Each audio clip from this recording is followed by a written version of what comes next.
Hello there. You'll have to excuse the wet hair and the slightly wet body and neck. I've just come out of the shower, but I am cool. They say it's going to rain here in Seville today.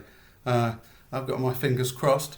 But anyway, this is a channel for methodology and not Seville meteorology. I want to talk to you about the first class of the year again. It's coming up for many of us, and it can be a slightly nervous, energy-inducing event because we want to get it right. We want to get that first lesson of the year right. Try to set things along the path that we want them to go. Oh, by the way, do you want to see? You can see this. See what I've made for Birdie. It's going to get a bit wobbly here. I warn you. Birdie is up there. I created a really high point. There you can see him, right up on some sort of box or some sort of game or other. That's his little. One of his little areas there that he likes to go. So he flies about mostly during the day and goes in his cage at night. Back down to Chrissy. Oh, and behind me you can see the traditional Romanian hat that I was gifted on a recent trip to Oradea. There, sort of there. I was going to put it on, but I've got rather a large head, to tell you the truth, so hats don't always look very good on me. Right, back to where we were. So, first lesson of the year. I mean, people have different approaches. Some people say, the old adage, don't smile until Christmas. Well, I think smiling helps us be people. I can't not smile, and I wouldn't like the sort of person I might become if I tried not to. So, I don't do that. Class contracts, if you like them, fine, do them. My take is that by virtue of the fact that a student has put one foot forward in front of another and crossed the threshold of the classroom, they have implicitly agreed to the rules of the institution which I embody. In my capacity as teacher, thereby they have agreed anyway. So for me, it sort of seems unnecessary. Seems like we might be creating some sort of a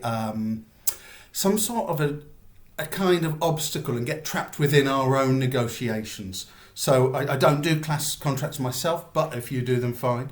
What I do though, is I tell my students, my teenage learners, and have been doing this for a number of years, at the start, in the first lesson, the most important things that I need in order to be able to give them English lessons.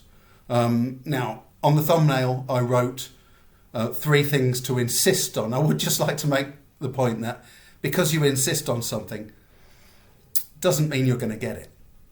But because you don't get something, or you don't get something straight away, doesn't mean you can't insist on it.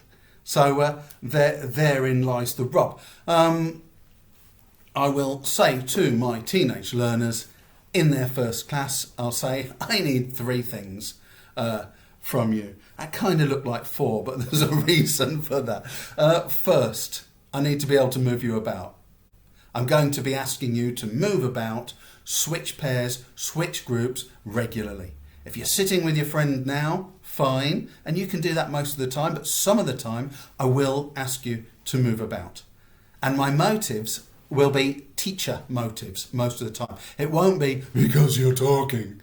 It might look like that, but a lot of the time it isn't. It's a teacher's prerogative. I maintain, I insist, I need to be able to move people about without them objecting, without having a lot of resistance. So that's the first thing. And in fact, to follow up this video, I'm going to do 3 more, each with a technique that corresponds to one of these 3 points. So if you like what I'm saying, please come back over the next week. I'll try to get them recorded nice and quickly in time for people to use.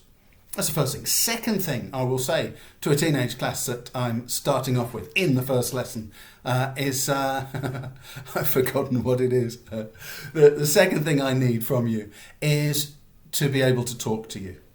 I need to be able to stop you doing one thing, get your attention and talk to you for the next thing.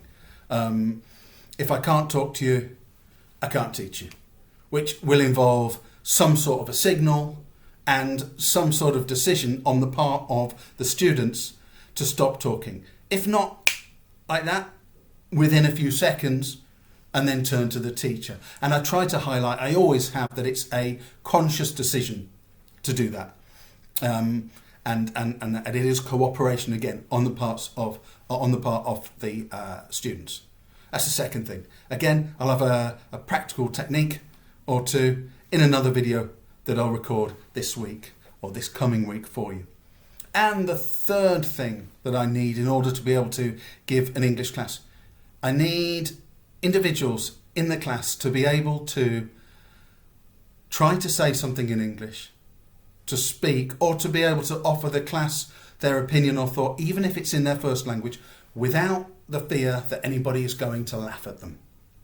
Because if you don't feel safe in your English class, safe enough to try out a sentence in English, then it's not an English class.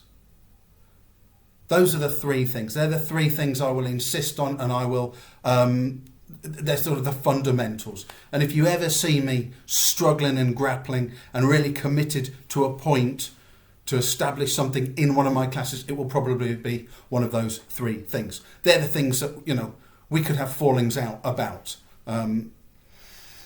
And also, I'll say to the learners, I'll just add on maybe a little more. I'd say the other thing is I will be asking you to repeat sentences in English and to answer some questions in English. Of course, because it's an English class, goes without saying. Those are the three things with my little add-on. Now, why am I telling you now? I'm telling you because if you like those points, you might want to reiterate those to your learners early on. Obviously, you can keep reiterating those points throughout the course, and you will probably have to. I mean, that's just the way things are.